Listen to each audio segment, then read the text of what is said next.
Hello there. It's the gang. We're back. Back in our bullshit. Doing it again. Telling you how to run your game. Because we're better at it than you are. That's the through line of this show. That's what I was told to say. Yeah, yeah. We're back with a new aggressive energy.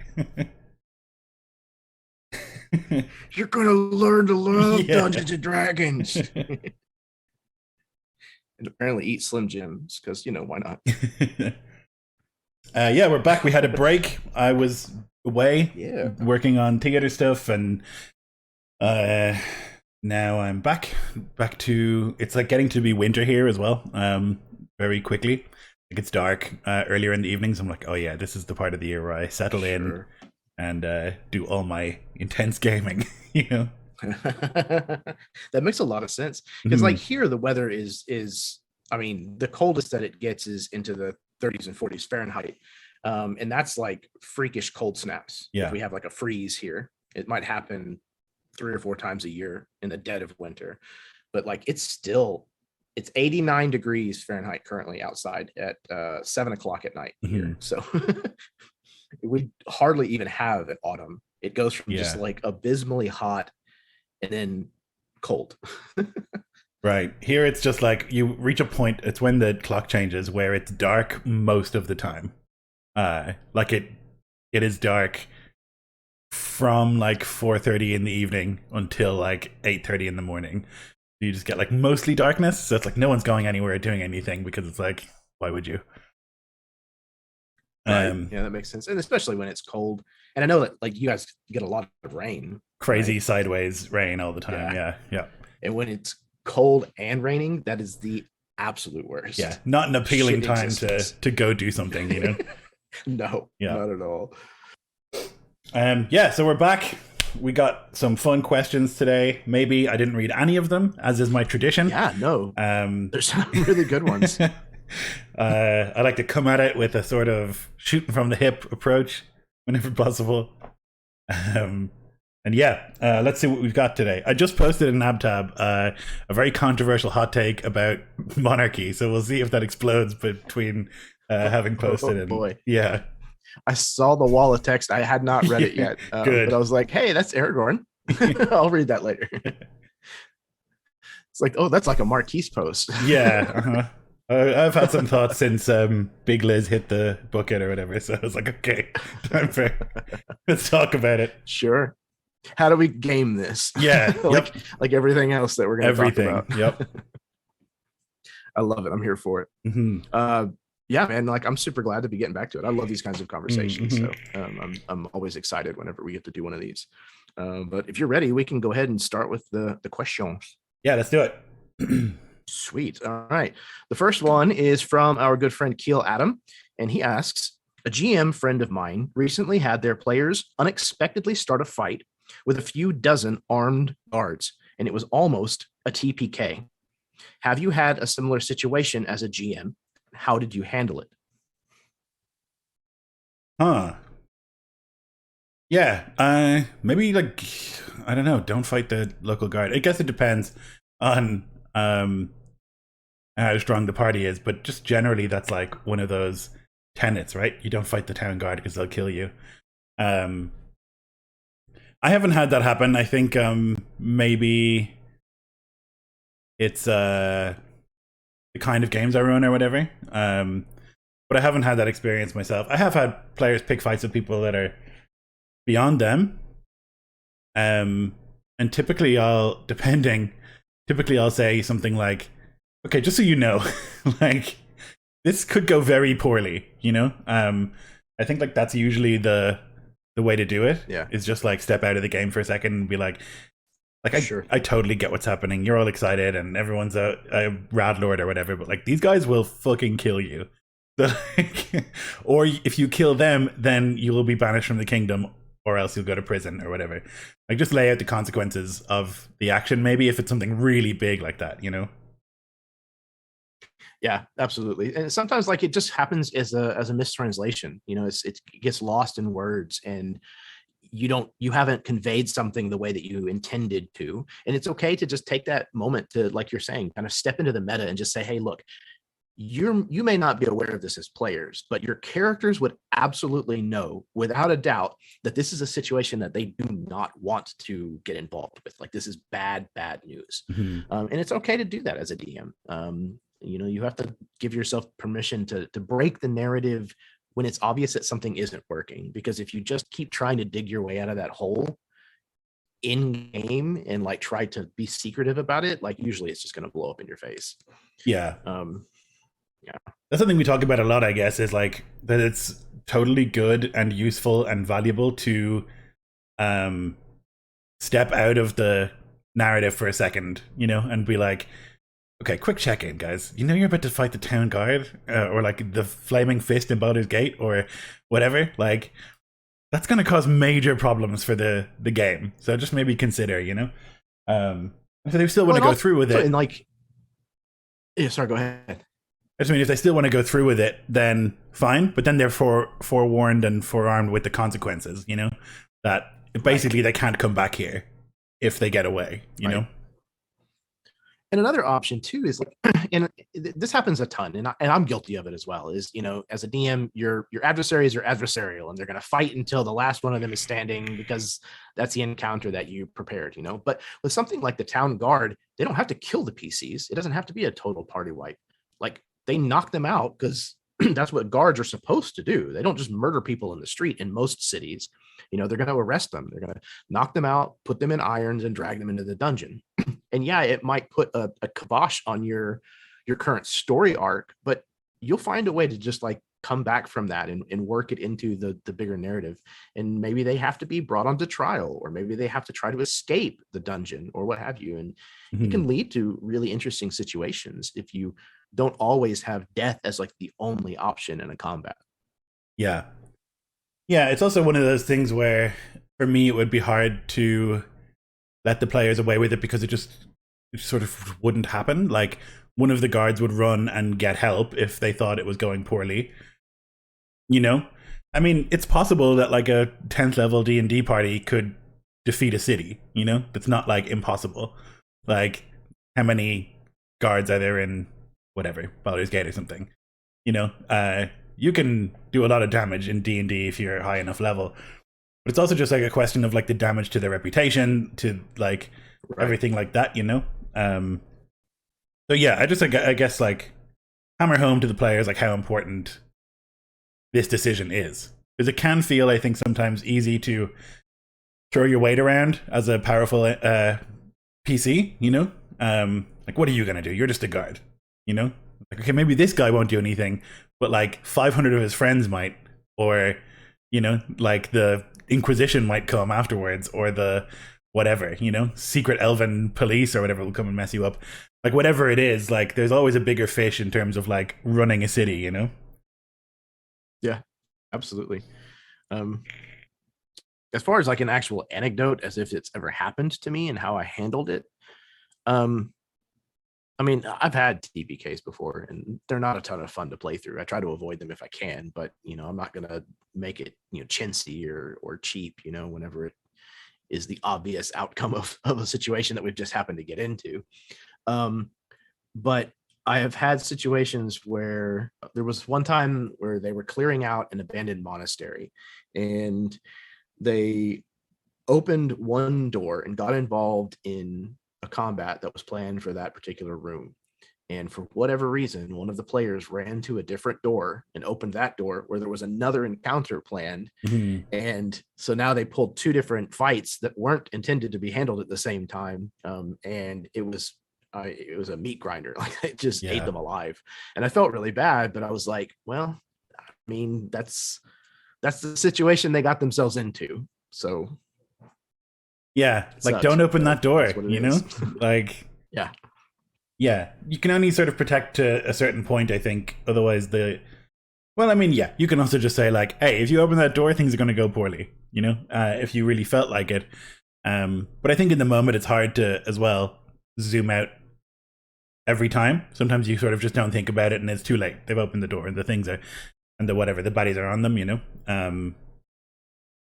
Yeah, I can't think of any specific examples. I think there was an Isklov game where they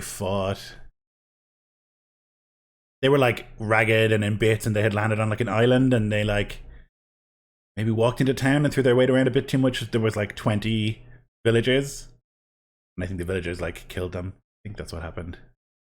Like, that's 20 dudes. Like, even if they're not like trained to fight, they can still shank you, Yeah, it hasn't happened to me a lot. I think like it's also part of the tone of games. Like, if you're clear up front, like, hey, you'll die if you get into the wrong fight, then players are a bit more choosy about the fights that they get into. And tend to be more careful and more deliberate about choosing what fights they want to fight. Yeah. Tricky situation for sure. Yeah.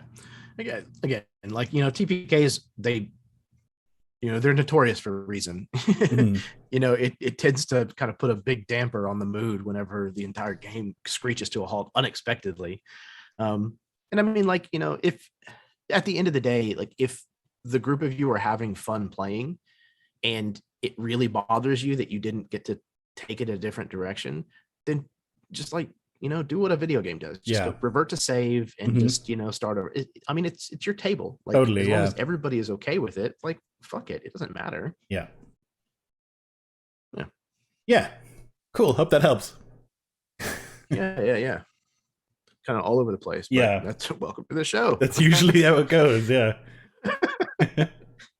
Okay, so our next question comes from our good friend Baron Cantrell, and he asks, at any given time, what's within arm's reach during your games? Coffee and water. I all my notes and stuff are on the computer. And I also roll my dice on the computer now. I have a shitload of dice, but it just takes way longer to roll physical dice. So now I've just resorted to using like Google's dice roller most of the time. Or we're using D&D Beyond or something. I just find it speeds up things a lot, and the thing I hate the most about D&D is how long the combat takes. So everywhere that you can shave like 30 seconds, from that is a good thing, I think. But I don't typically have a huge setup for during a game. I have like a drink or two or three. Coffee, water, soda or something like that, typically. But that's about it. I don't have like notes, or I don't have like that's all on a dock somewhere.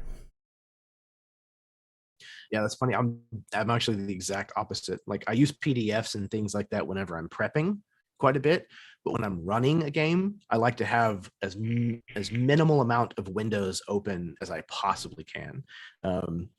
For one, like, when I first started streaming, I was streaming on an extremely shitty laptop, so that has something to do with it. So I had to like, bring the CPU usage down. But nowadays, I usually have my player's handbook on hand because it lets me reference things like spells and stuff that I frequently need access to when I'm running a game. I usually try to keep what I'm running a session off of as a 1-page printout. I might have other pages that have like random names or for like Harbinger, like all of the random rolls for going over the Asper Fade limit, stuff like that I'll keep on hand. And then I usually, if I have combat planned, I have a sheet that I made that has like 3 stat blocks per page that I can put in my little DM sleeve, my DM screen sleeve. Yeah. And then I have my dice. That's pretty much it. My drink, obviously, yeah. And then just my setup around me, my microphone and second monitor, et cetera, et cetera. But yeah, most of that is just technical stuff. Right. I have 3 monitors with this like command center setup, so I can have like the notes, the Zoom, and because I stream way less now, almost never. This is like the only thing I stream now. I don't have to worry about that anymore. So it's really just like the meeting and the notes, and then if I'm playing D&D, I'll have like there's like a website that has all the spells or whatever, that sort of stuff. I'll have that open. And more frequently we play with D&D Beyond now when I play D&D, so I just use that for almost when I'm playing. It's even less, Yeah, it's a pretty slick machine. Yeah, It's pretty cool the way they've got it set up. yeah, for sure. Um, But yeah, I do basically yeah, everything digitally. Yeah, I do most of the, obviously the streaming end and stuff is all digital. Like I have a Stream Deck, and that helps with the managing the stuff in OBS and whatnot when I'm streaming games a ton, because being able to push one button and it does like 4 or 5 different things for me. Yeah, is a massive help. So cool. Yeah. Little practical question. Yeah, I like that kind of stuff. We're gonna skip to a question by Nicholas Jaquette, another friend of ours, and he asks, if one were to look at your notes while prepping for a session, what would they see? What about the notes when you're prepping to start a campaign?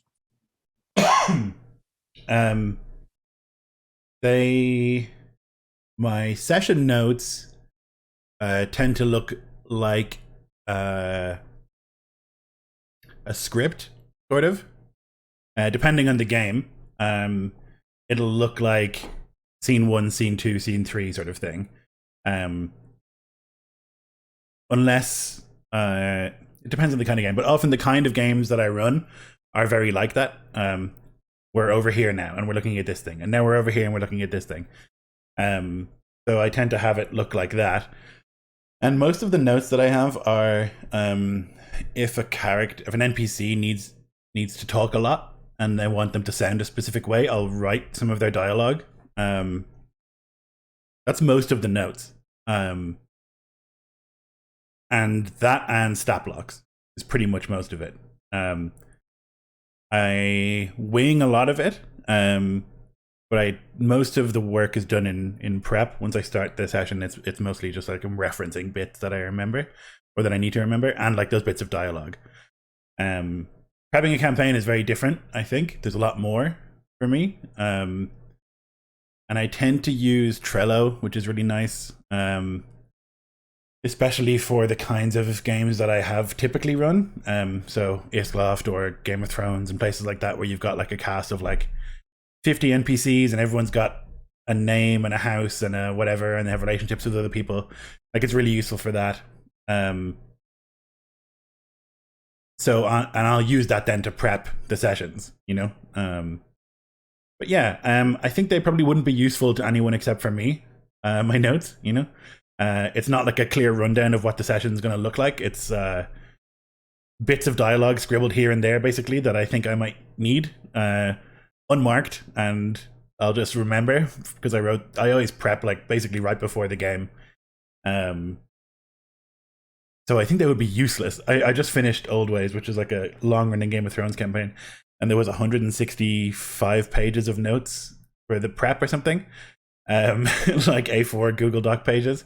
So if that tells you, like, there is a lot of writing for each session, but most of it is just if I have dialogue and stuff that I want to include. In those games, I think it's really important that characters don't sound like me, and that they have specific voices and that they speak in the manner that befits them. So you don't want, like, you know, Lord Stark being like, well, I guess the thing is, like, he's got to speak in a specific way, you know? And so that, for me, is like one of the most immersive things about playing in games, is that the dialogue feels correct.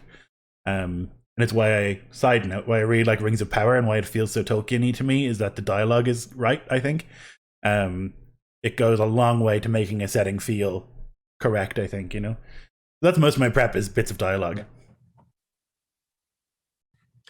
That's awesome. And again, like, I have a very, very different approach. And I use a lot of stuff on the computer. So a lot of time, well, I guess I'll answer the first part of the question. And it was your session prep notes. So yeah, I reached over and I grabbed the last session that I ran, which is for my a cyberpunk game that I'm running on my channel called Trickle Down. And it's basically like, it's all broken into, like you said, scenes or encounters that I kind of want to have happen. And it has, you know, bits of dialogue that I need to have, you know, said, you know, certain key things that I need to get across.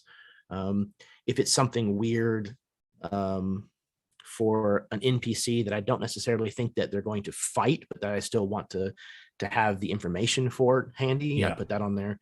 But yeah, and then I run, but like I said, I try to keep it to a single page like that for running my sessions. My campaigns also are very different. My campaign prep is very different. For me, a lot of my campaign prep starts with browsing artwork. I am a huge fan of artwork, and I love looking at artworks or artists' websites and just kind of going through. And when I find a good piece of art that immediately starts kind of like telling me a story, if I immediately see personality that's going on and I can tell like, oh, that would make a great encounter, I save that. And I have it all organized on my computer in files by, you know, genre and campaign and all that kind of stuff. And then when I'm sitting down to do my prep for a campaign, I usually will go through those folders and take anything that I think will work for that specific campaign and make a copy of it into that folder.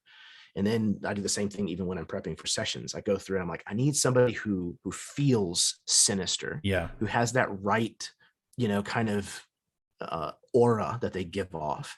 And so I'll go through the pictures until I find something that I think works, and I'll be like, okay, that's the one that I need. I name it whatever I need to name it. And then I use that to draw a lot of what you're talking about the way the character sounds, the way that they handle themselves, what their motivations might be. And I usually have a document with my campaigns that I call the scramble.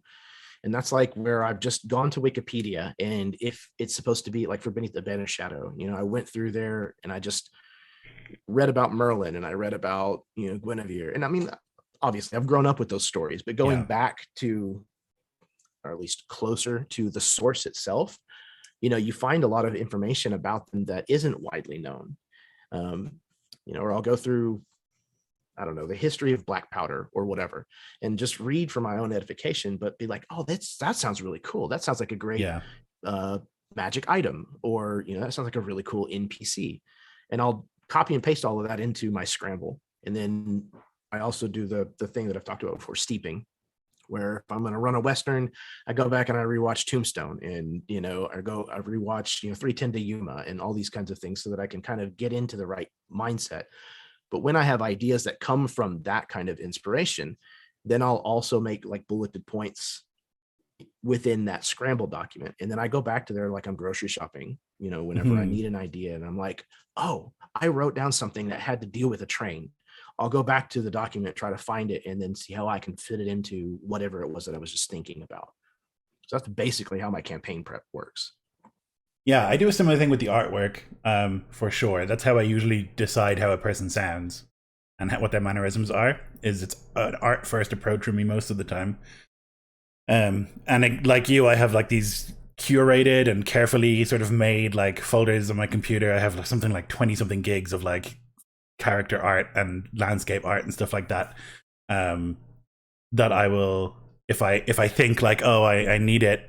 I'll go searching in the different folders and I'll find something like, this is the guy, like that's the, and then, you know, the voice and the way of speaking and stuff comes from that sort of. Yeah, I also do steeping. I never even considered that, but I do that a lot. When I was getting ready to run my vampire game, I watched so much vampire stuff in the run up to it. Yeah, you know, it works. It really works. Does. Yeah, it gives you lots of ideas and stuff. Like, I'm getting ready to run that pirate game soon, and I've started watching Black Sails again, which is a great show. Ooh, it really is. And but again, it's like you're talking about, like it's not sitting down and writing your own dialogue necessarily, but you pick up terminology and, you know, the patterns of speaking, and even just like if you're paying attention to the way things look on screen, things that you can remember as descriptions to give later on that you might not have thought of otherwise. Yeah, for sure. Yeah.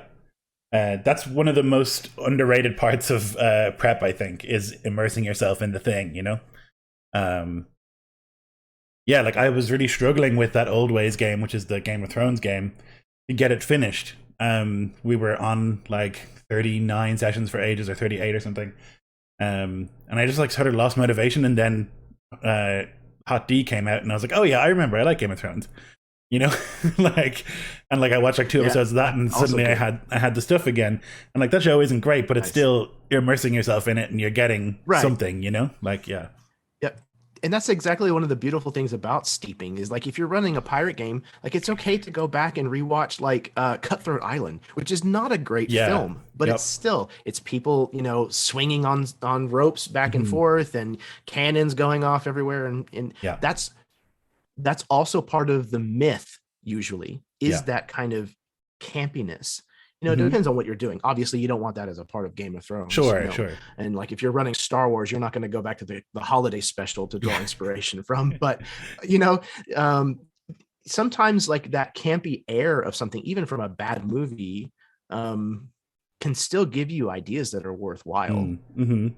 Yeah, like we watched all those Underworld films in the run-up to the vampire game, and like they are not good, but they're great too. First one's pretty good. Yeah, the first one's pretty good. But like I have a real soft spot for them. Like I like them, but they're by every metric bad films. But I like them. Like very much a guilty pleasure. Yeah, for sure. But yeah, I mean, I do the same thing with art. That's really important. And yeah, it'll usually look like sort of like, I mean, script is the wrong word, but it'll look like scene 1. Like scene 2, and what I also try and do when I can is I think about like a theme for the session at the end when I've done what the scene should be, and if I can tie in more of that theme, like if one emerges, great, and if I can tie one in that can run through, like add bits here and there to sort of hammer it home, that's even better, you prep right before the game because that's when you feel more creative. No, I prep right before the game because I have a lack of impulse control and I need a deadline to make me do things. So I only, that's a fair answer. I only will prep when the game is like looming over me, basically. I have tried to make myself prep before the game, like in the weeks running up, whatever. Cannot do it. I'll do like 10 minutes and I'll be like, nah, I'll just do it before the game. And it's never been a problem for me. The thing is, it does become a problem when you're running these very complicated games. And I think that's part of the reason why I got burnt out on running those kinds of games, because you've got so much shit going on, and then you've only got this many hours to prep before the game. It's like, oh fuck, like there's too many things happening, but yeah, basically I don't do it because I'm more creative. I do it because there's time pressure, and that helps me complete a task, Yeah, that's understandable. And like that's like I do the majority like of the finalization of my prep. I try to do it like the day or two before, but a lot of times it does get finished the day of, and it's just kind of the way that it goes. And similarly, like I can sit down and have a difficult hour or two trying to get my ideas across and like detailed out and just rough, format, deciding what pieces I'm going to take and mash together and how and why it might work and how it's going to fit into the overall thing. I might just sit here and stare at the computer for an hour and type 2 sentences at the most. But right before the session, when I have no more time, like if I don't get this done now, it's not going to be ready. Then it just flows out. Yeah. Yep. And it's probably more that I just don't care as much. But like you got to get something down, right? Like, exactly. Yeah. It doesn't really matter the sentence structure from me rereading it later as myself. I can it doesn't matter as long as I've got the basic information down. But yeah, I guess a lot of the prep is done in my head in the run up too, because what I typically do is try a day or two before to write down the structure of the session or what I think it would look like or what it could look like, and then I'll have that in my head and then sort of think about it, and then when I sit down to prep on the day, it's usually easier. Like I already have a sort of flow in mind, I guess. For sure. Yeah. And again, like, Vi said in the chat about prepping the next session right after the end of a session. That's probably a really good plan. And I will make notes on the next session while I'm working on this session's prep. So I already have that document made and like I'm copying and like, oh, if they do this and it goes one of these ways, then make sure to address that next time. Those kinds of notes. And then as I come up with ideas, if I'm working on something else, even if it's just, day job stuff, and I have a thought that I'm just like, oh my God, that's great. And if I don't remember it later, I'm going to kick myself in the ass.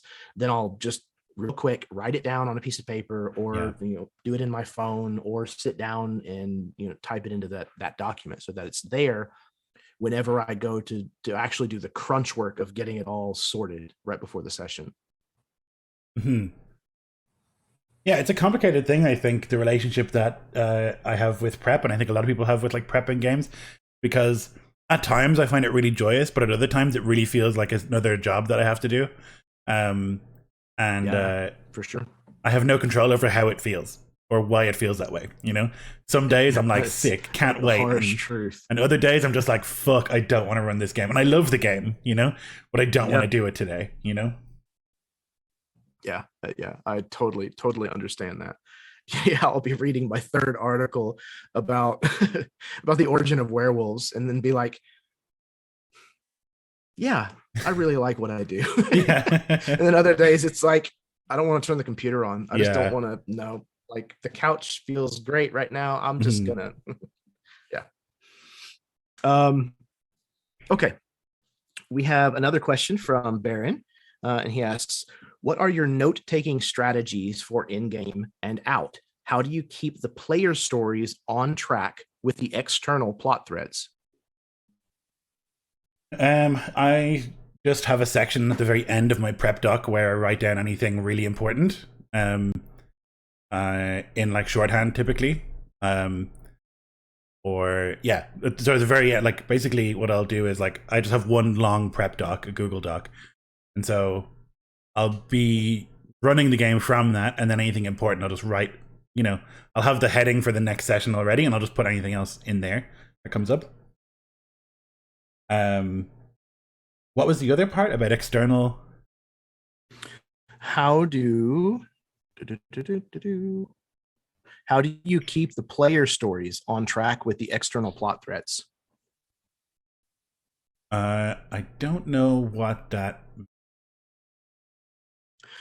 I think he's talking about like your minor plot arcs that involve like a character's story arc, and then the overarching story. Yeah. How do you maintain those together?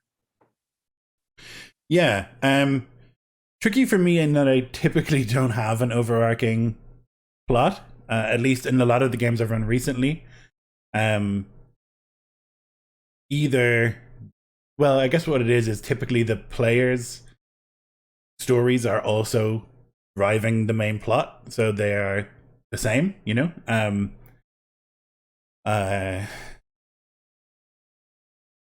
yeah, I guess usually that's a session 0 thing where I sort of set it up so that the players' goals are the goal of the game, yeah, I don't know. I've never run into that, I don't think.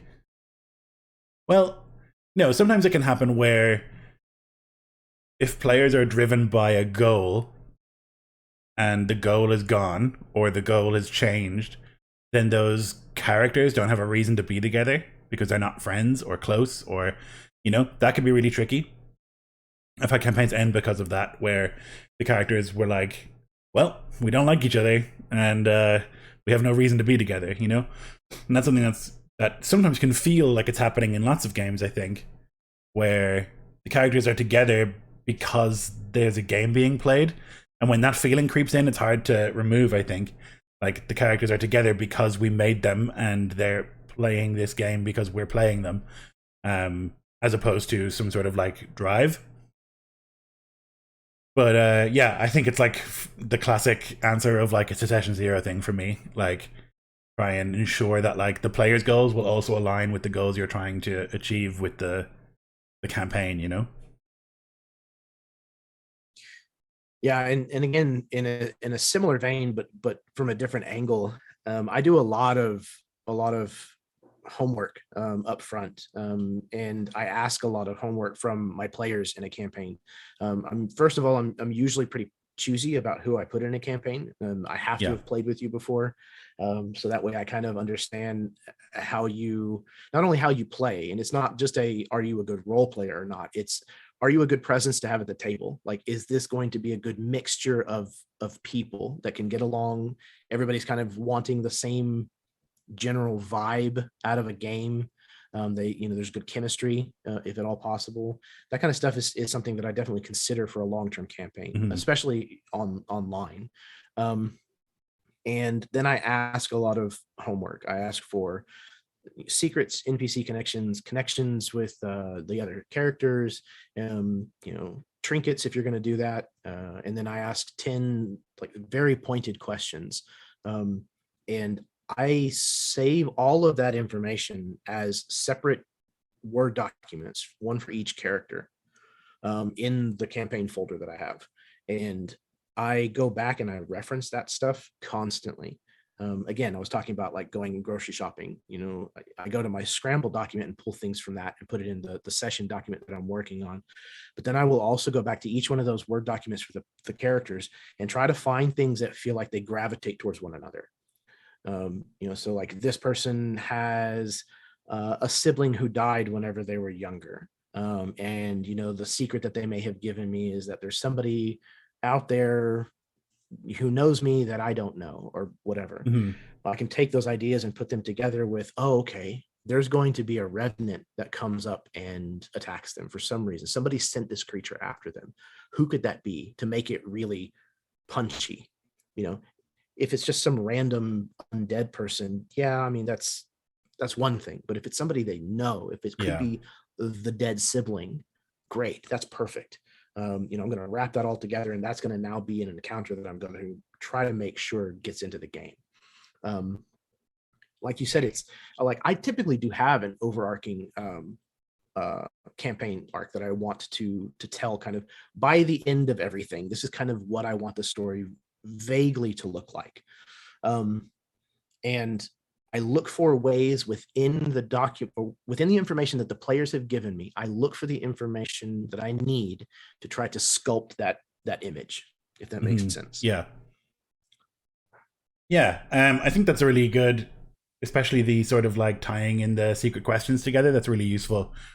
Just making sure that every character has a reason to be in the game themselves, has a reason to go on the quest themselves, separate to the other characters, is really important, I think. And that's something I've tried to make sure I have now, because I've had games fall apart because we didn't have that. We just had a bunch of characters, and then when the leader or the goal is like destroyed, then those characters have no reason to be together, But yeah, I think that would be the most central thing, is making sure everybody has a good reason to be on the quest. I think if like, players and characters, it's great when they have their own shit going on and they want to go do their own thing and they want to build different things and explore whatever.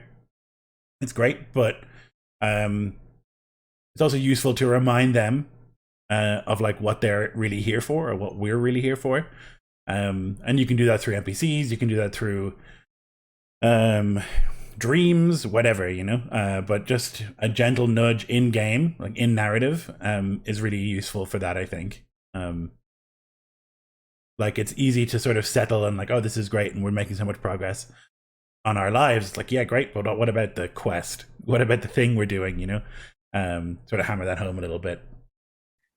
But also, like, if you leave most of what you're working with malleable, then it's usually very easy to draw a straight line from wherever they are, whatever's going on, to something that will put them back on track, if you will, with your overall story.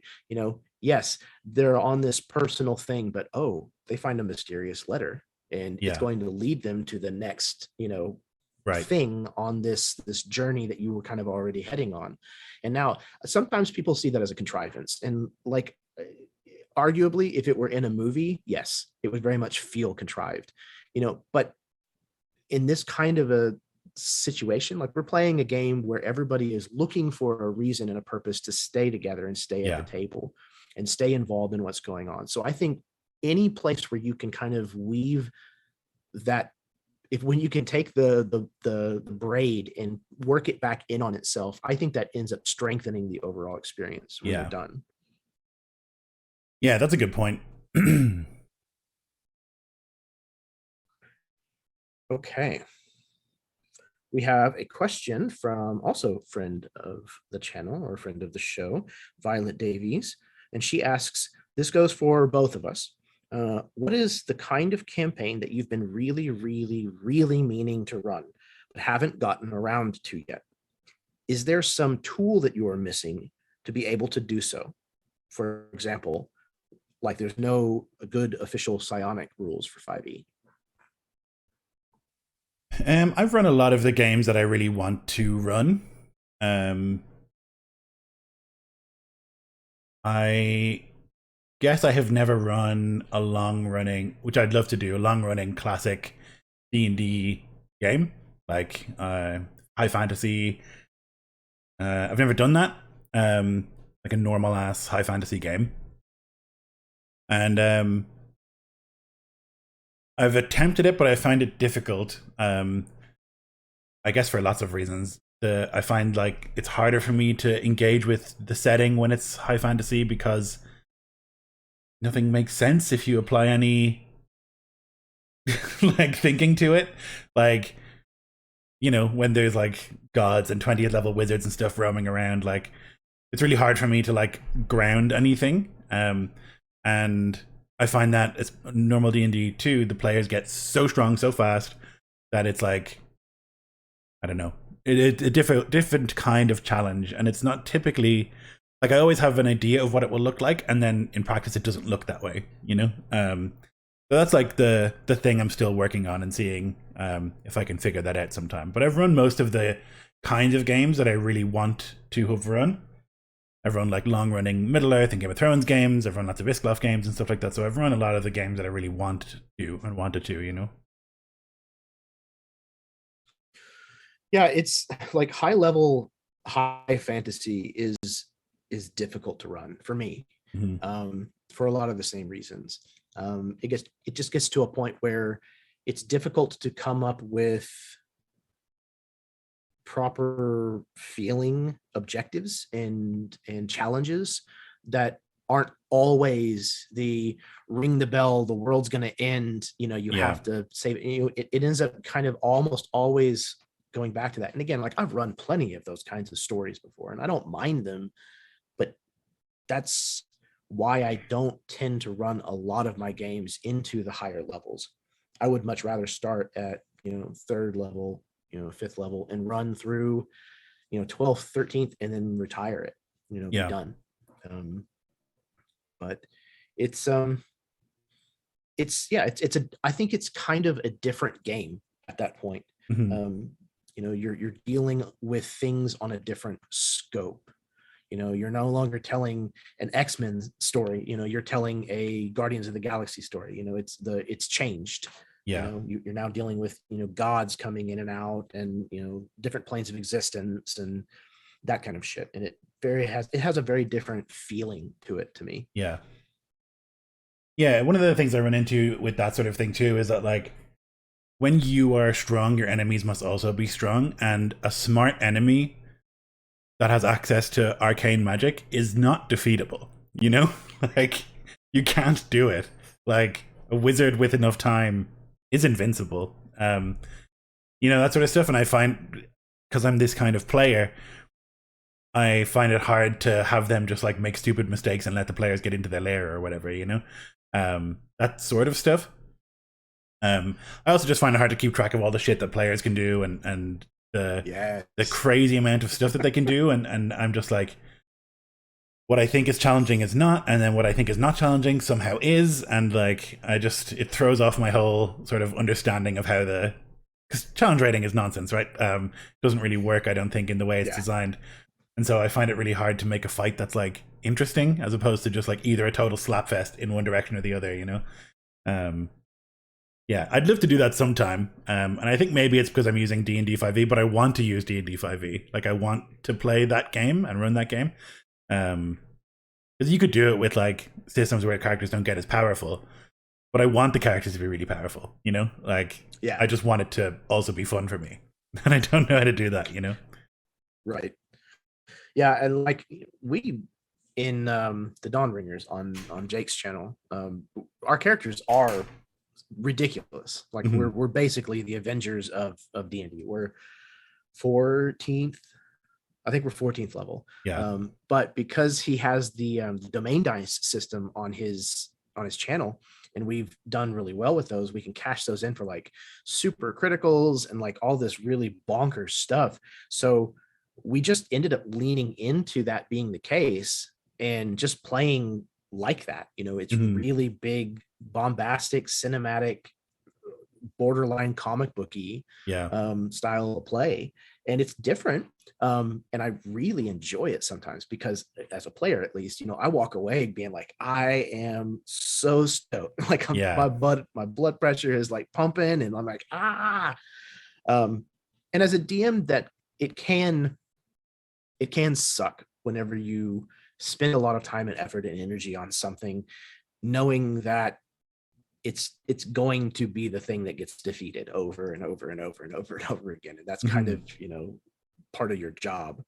But um I don't know, Yeah. sometimes I can get into that as a GM, you know, that kind of, fuck yeah, you know, that was an incredible moment for so and so's character, and you know, look at how, you know, how much that person is smiling, and I feed off of that almost as a DM. Yeah. So No, I'm okay with it, you know? it's not even that I want to, like, I want them to win. I just want it to be challenging or interesting, right? And that's the part that I struggle with, like making it challenge. I think once you're past level of like 6, even like 5 or 6, characters are already so powerful and they have so much stuff that they can do that it's hard to challenge them without stomping them. You know, it's a really thin, Sure. razor thin line between they piss all over it or you kill them, I think, you know.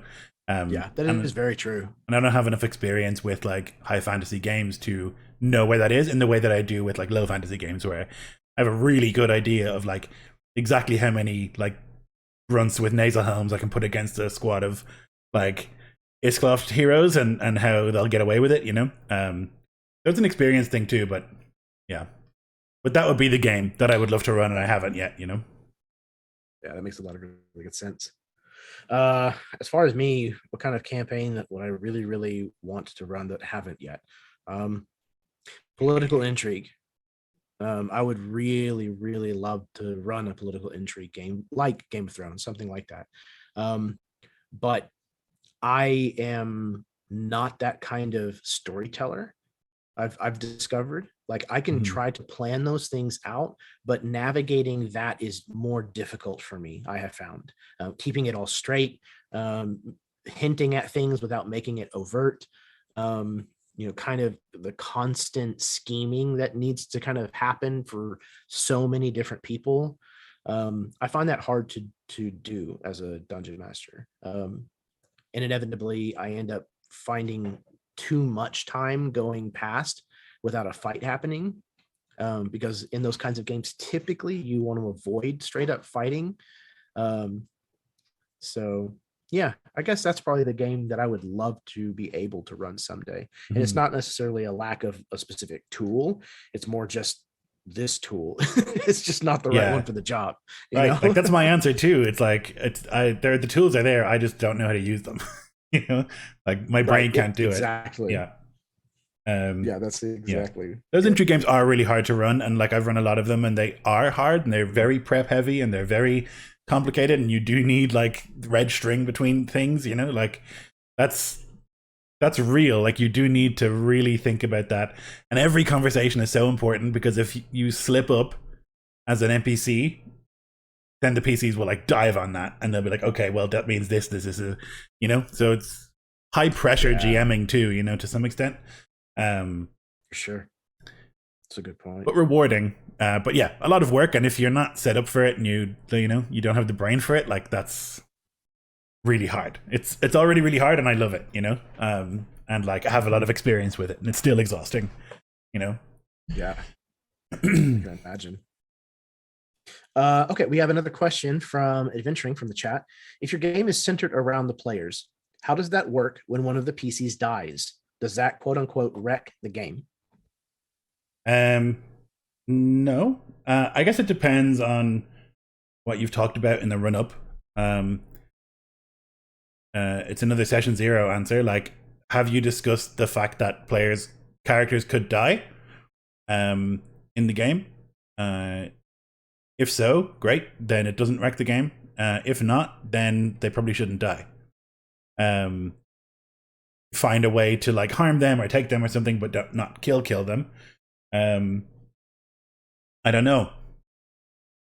I would just talk about it with your players between sessions if you can, and be like, hey, listen, there's a real chance that this character could die or one of you could die, and what will we do when that happens? Like, would you want to play a different character? How would we bring them in? That sort of stuff. Yeah, I guess, I don't know. It depends is unfortunately the answer.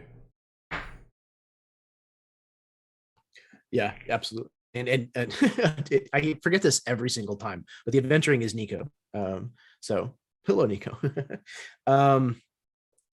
But yeah, like it happens in games.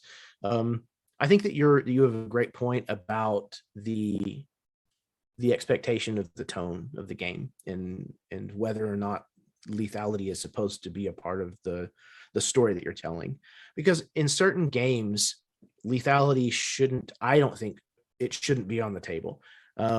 For pulp action adventure games, for example, yeah, Indiana Jones, there's never a moment when you actually think Indiana Jones is going to die. That's just not a thing. It's not a part of the genre. And if you want your games to feel right, then I think you kind of need to understand whether that really should be a possibility. And for my games personally, I never gun for a character. I never specifically try to take someone down. To me, there's far better ways to imply that something is threatening or dangerous or fatal than to just, squish a PC. I don't think there's any talent in that. But I am always looking for ways that I can push people to the brink and challenge them and make them, as perhaps even players, really consider that they might not make it out alive. Mm-hmm. And then if they do, when they do, it feels so much more rewarding for me as a game master, as a storyteller, and as a player too, on the other side of it even. So I like to put my player characters into those situations when I can. And because I'm doing that, I have to be okay with them dying. And not constantly pulling the punches. Mm-hmm. Because if I'm constantly pulling the punches, then that sets the bar at a certain level of expectation, and the players know that they're never actually going to die. But for me, the beautiful thing of a game like Dungeons and Dragons in particular is that death is not the end for characters. Mm-hmm. Like, you're talking about gods that have control over life and death in the world. An umpteen different spells that can bring somebody back to life in various different ways. We actually just had a player character die in one of the campaigns that I run on my channel, but the thing that actually dropped him below his hit points to take him down was a bite from a lycanthrope. And so we were like, oh crap, like he's dead, and we're going to have to figure out some way to hopefully bring him back. Or would you rather play a different character? And I said, well, just as a thought, maybe the lycanthropy actually heals his wounds and brings him back to life. And now he has to deal with being a lycanthrope. That is another possibility. And the player jumped on it. He was like, absolutely. That sounds like so much fun to play with and to try to figure out for my character. Let's do that. So like, all it took was a little side conversation between the player and myself. And we came up with what we both felt was an infinitely better solution than just letting the character die and stay dead. Yeah. Yeah, I tend to not try and directly kill player characters unless the bad guy would do that. So, I tend to try and play monsters as they are, and bad guys as they are. And I think, for example, like a drow assassin is there to kill you, and they're going to do that. They're going to make sure they're going to double tap or whatever, but most baddies are not going to double tap and will assume that if you're down, you're out. And that's one of the other mercies of D&D, is that you can be down but not out. You have like several rounds to figure it out before that happens, and I think like, yeah, I don't typically try and like when they're already down, then smash them with their brains in with a hammer or something. I have done that in certain games where it would make sense, in Game of Thrones, in Iscloft, in dark, miserable places like that. When the enemy objective is to kill the character, you know, when like that sort of thing. But I tend to try and avoid it. Currently, I'm running an Iscloft game where Alan is playing a like scion of a bit like Uhtred in Last Kingdom, where he like stands to inherit this castle, but it was taken away from him or whatever. And the fail state of that game is Alan's character dies, because if Alan's character dies, all the other characters have nothing to do, right? So, you know, that's a game where I really can't kill Alan. I might, but I really have to try not to some extent, or else the game will fall apart, you know? And that's acceptable. Like, if they let that happen and that's what the situation is, like, fine. But I'm not going to be like, okay, I'm going to send all the baddies directly at him, you know, sort of thing, because, like, you have to think about the game as a whole as well. So, yeah, I don't know. It's a tricky... Yeah, exactly. A tricky situation, and I think like it depends on the world you're running the game in, and that sort of stuff is the biggest consideration for me. The tone of the game, like you said, like yes. You know, in a pulp action, in a Star Wars game, people don't die. You know, in I don't know, lots of games, like it would not be fun or tonally correct for a character to die. You know.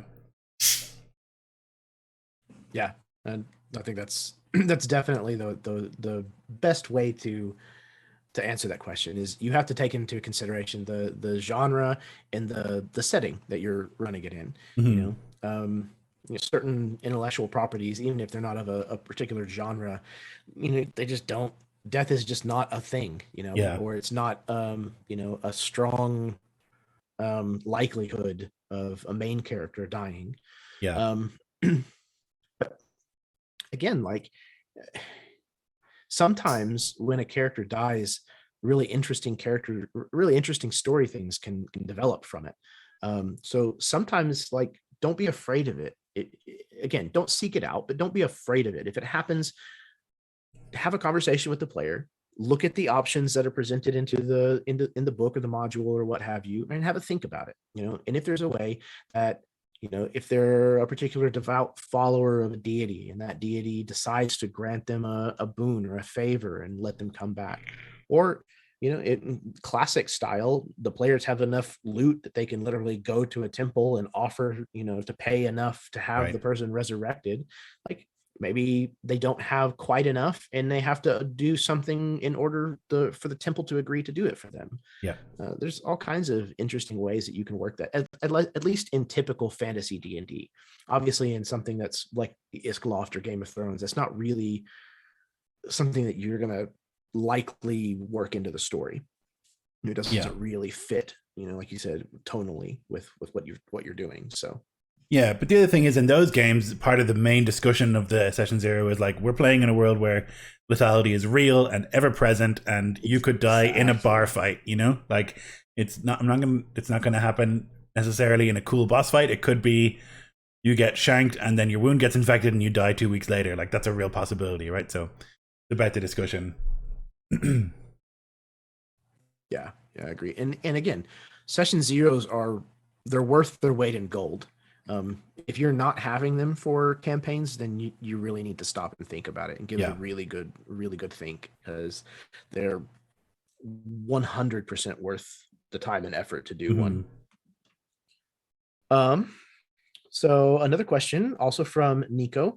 He asks, how in depth do you go when creating a faction?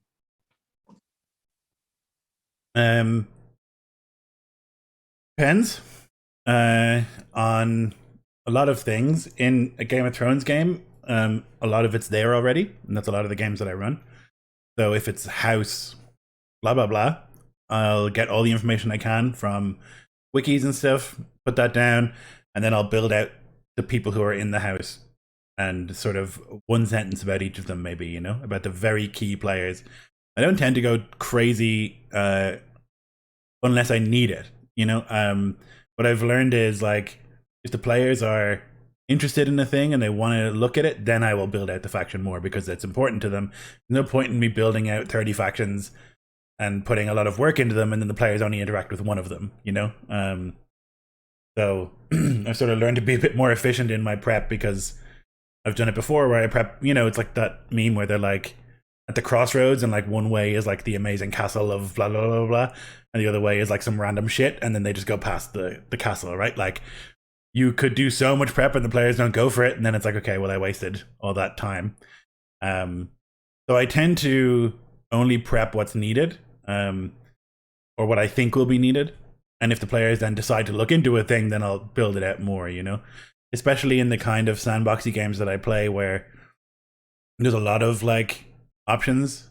So in the vampire game at the moment, like there's lots of, I just basically threw a lot of stuff at them and see which ones they go for. And then depending on what they want to go for, then I will build out those things,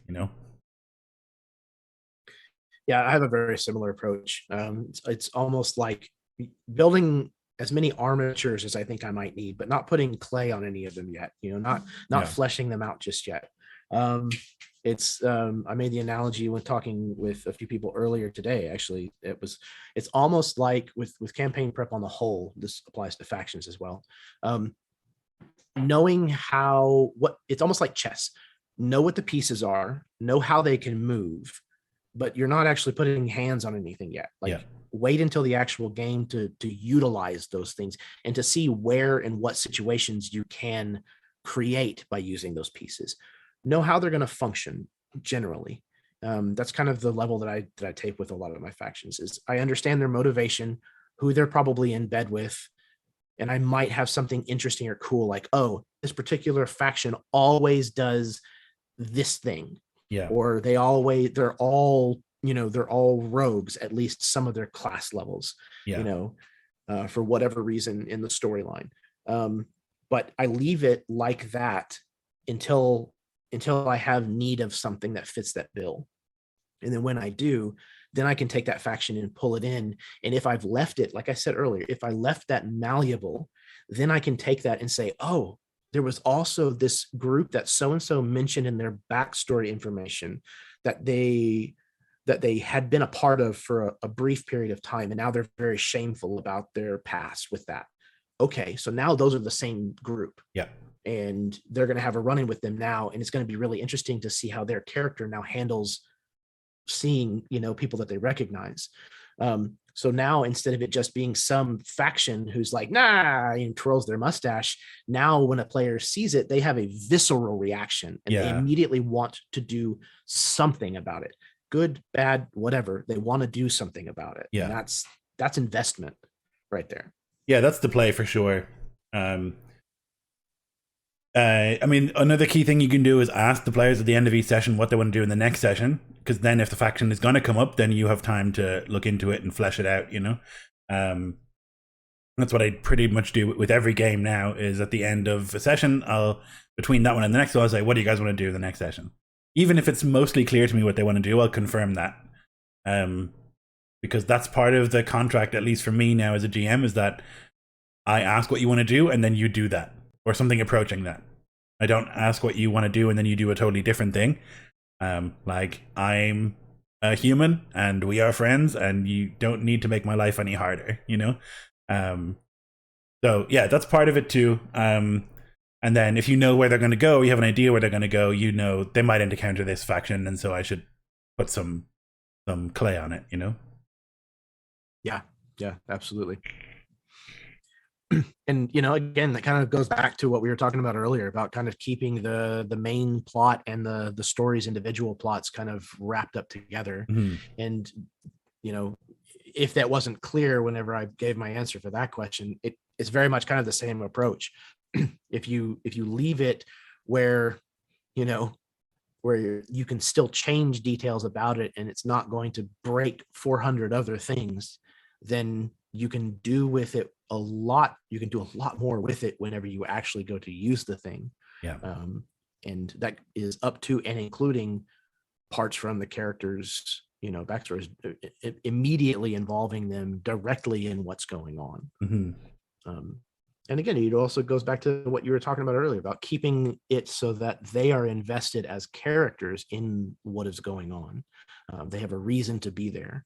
Their motivation aligns. Awesome. Okay, so we have Another question from Violet Davies. This one is a little bit longer. She has a world building conundrum. I need to reconcile two concepts that at first glance feel very incompatible. What are your thoughts on reconciling these two pillars? And thank you. Pillar number one, small heroes. The world has been abandoned by great powers or lacks them entirely.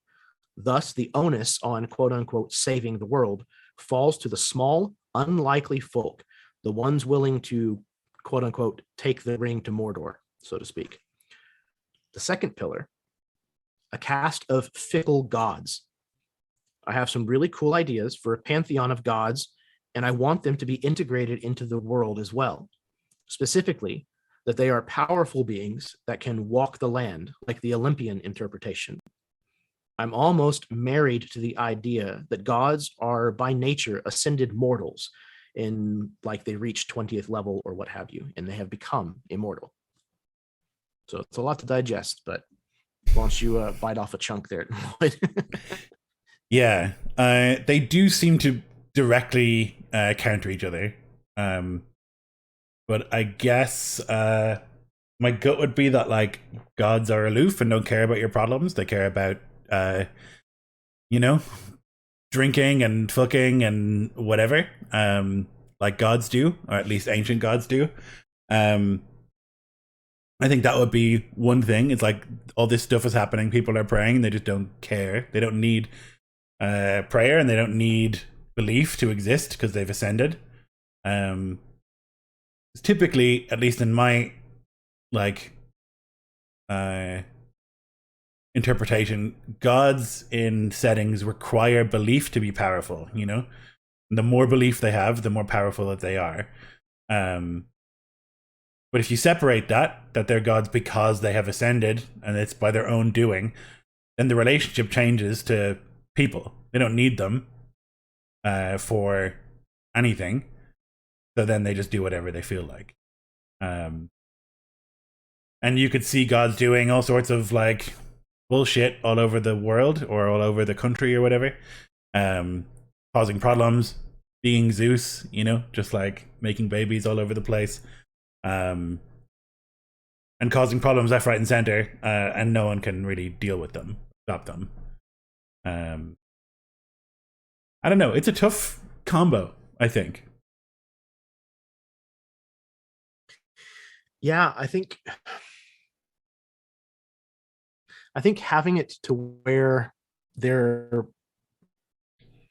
aren't maybe even true gods, where these individuals just basically, like you were talking about earlier, where extremely high level, very powerful magic users, they're in a different realm of existence. They can literally, you know, stop time. They can go to different planes of existence. They can live forever. They can, you know, have copies of themselves that, you know, can do tasks for them. Any number of things could, if you take it kind of to its extreme, if you extrapolate, it could make them appear like gods and deities. You know, they have such tremendous, such profound effect on the world around them that they're basically just gods. And I think that if you're going to run a game like that, where you also want to put the focus on the player characters, the heroes who actually have to do the saving, being small, you know, being weaker, then I think you almost have to make the increases in level feel incredibly dramatic. There has to be a very obvious distinction between people who are gradually gaining power. So maybe even so much as like people who are local magistrates have more magical prowess, more effect on the physical world around them and the metaphysical world around them than the common folk. And, you know, the knights and the lords above them, and then on and on and on up the scale.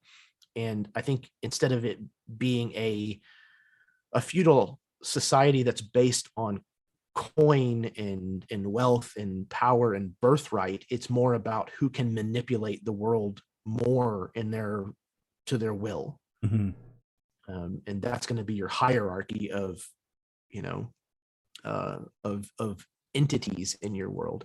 And then at a certain point, the material plane just stops mattering. Like you said, you know, it moves too fast. It's like trying to pay attention all day long to an anthill. There's just no reason to do it anymore. You know, there's greater cosmic things that are going on that are going to require most of my attention and my time. You know, Vlaakith, the Gith Queen, all of the Gith Yankee that reach level 16 mysteriously vanish, and she eats them. But you could see something like that where, like, characters who reach a certain level of power in the world go missing, or they are found dead, or whatever, and it's the gods are keeping themselves in power to some extent, you know? Like, okay, well, and like you say, there's like a very obvious magical. You ever played Diablo 3? When you level up, there's like this of like power that comes from the sky and like explodes all the objects around you or whatever. Like, a level up could look like that, where there's like a real influx of like magical power and like very visible and tangible. And that could be felt by anyone who like sort of reaches a certain level or something, you know? I just had the thought you could maybe even draw some inspiration from something like Highlander, where, you know, them going after and fighting these powerful people is how they level up, is how they gain more power. But almost again, like the Gith Queen you were talking about, where you're eating their power, their essence, their ability.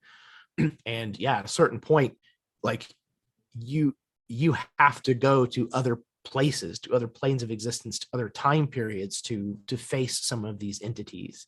And again, that makes, you know, the excuse me, that makes the material plane, you know, seem more and more minuscule and less important. It actually sounds like it could be a really interesting setting. Which, if it's something that Vi is working on, always is. It's just a tricky sort of. I think if you sort of make the gods aloof or even predatory, I think you can make that feel. I think aloof is probably easier than predatory. Predatory creates a really unpleasant like sense for the players, where it's like, God, I want to level up, you know, because like Flobblegon, the wizard, will just like teleport on top of me and like rip me in half or whatever. When I played the Gith game years ago, we reached a certain level. We all got to like level 15, and we're like, oh fuck, like what's going to happen when we reach the next level? Like Vlaakith is going to devour us or whatever, you know? And it created a cool tension. And I think that's something to think about for sure. This idea that like, to some extent, they are controlling how powerful people can get in the world because they want to be in charge of it, you know?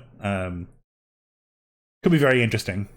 I do love anything that relates to Highlander, and I love the idea that like every time someone levels up, like the Lich, you know, level 20 like wizard is like scrolling something on, and he just like looks up like, it's happened. You know? That's amazing. Oh, yes. No, I love that. I think that's a really cool that's just a really neat idea. It might be a pain in the ass whenever you're actually going to implement it as a mechanic for leveling up or anything like that. But I think there's something there. I think there's a workable nugget somewhere hidden in all of that. Yeah. Cool. Well, that was all the questions that we had prepped from the community and everything that came in from the audience that I think I caught. I think there was one that Nico is saying that I missed, but I'm not seeing it in here anymore. So I don't know what happened to it, but. Oh, about sharing art? You didn't put question in front of it, Nick. God damn it. We have one rule on this channel. That's why I couldn't find it. Here it is. If you both have so much art, would you be willing to share some of it, like creating a Pinterest folder or a web share file? I don't know. I will not part with a single coin. I went and looked at mine whenever you were talking about yours, and my gaming folder is like 80 gigs. So that's a lot, and it would take a long time to upload, especially in any semblance of making sense to anybody else. Right, exactly. I'd have to spend hours organizing it so another human could look at it, you know? And some of it is, especially the stuff that is actually named with any kind of meaning. Like, I don't want that information out there for my players to stumble across yet. So no, I don't know that I would. But if you want to see my taste in art, watch my games. That's a good a good indicator. Yeah, always be plugging. That's it. Got a shill. Yeah. Cool. All right. Well, thanks everybody. We had a very active chat today, and it's always nice. That helps a lot in keeping our energy up as well. So that was great. And hopefully we're able to help some of you with your things, or just make you ask further questions. Who knows? And yeah, we'll be back in a month-ish. Excellent. My guess would be our next one will be the 19th of October, I think. Where it's the third week, right? That we usually. Sounds good. Yeah. Yeah. Somewhere around there. We'll post up in AbTab, and we'll let you guys know what the story is. Definitely. Yeah. Thanks very much, everybody. Bye. Yeah. Thanks, guys. Gotta hit this, and then I mute myself.